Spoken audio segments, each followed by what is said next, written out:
balita na ikay mawiwili. So mga par, pinangalanan na po ang susunod na makakalaban ni General Casimero sa December 27, kung saan makakasagupan nito mga idol, ang Japanese fighter na si Tomi Tsukushi. Bali undercard ang laban nila mga idol sa bakbakan ni Yabuki at Alvarado. At kagaya sa mga sinabi natin mga idol noong nakaraang araw lamang, katulad ang estilo sa bakbakan nitong si Tom sa huling nakalaban ni General Casimero na si Kamita, kung saan ito na-upset sa bakbakan. Suntok yakap din mga idol ang galawan ng hapon. Hindi ganun ito katibay kagaya ni Kamita, pero masasabi natin mga boss na delikado pa rin si Casimero sa kalaban niya dahil mahilig ito tumakbo at yumakap. Alam naman natin mga idol na ito ang kahinaan ni Casimero sa bakbakan, lalo pa kung umabot ng laban sa second half dahil dito na napapagod si Casimero. Kaya nakadepende na lang mga idol sa magiging adjustment ni Casimero sa bakbakan, na sa kanya na mga idol ang susi kung paano ito manalo sa laban. Ano bang gagamitin ito para pangontra sa estilo ni Kamida? Kung bara-bara lang kasi ulit si Casimero mga idol at umaasa sa Hail Mary na suntok, ay malaking sugal yan mga idol. Mas maganda makita natin ang dating Casimero, yung lumaban kay Sulane Tete na hindi nito dinaan sa bara-bara. Nag-set up ito ng patibong para mailanding nito ang kanyang malabomba na suntok sa bakbakan.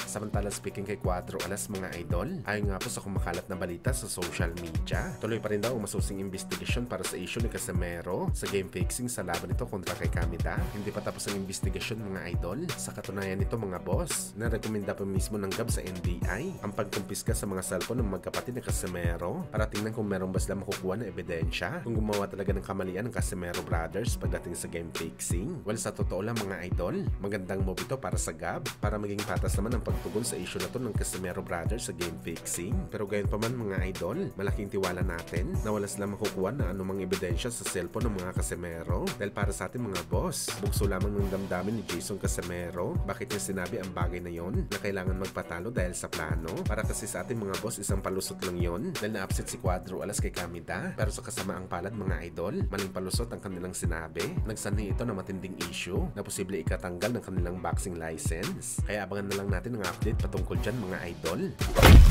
Sa kabilang banda naman mga boss, anak ng ating pambansang kamao Manny Pacquiao na si Jimwell, sumaba kaagad sa unang press call nito para sa kanyang paparating na bakbakan sa November 29.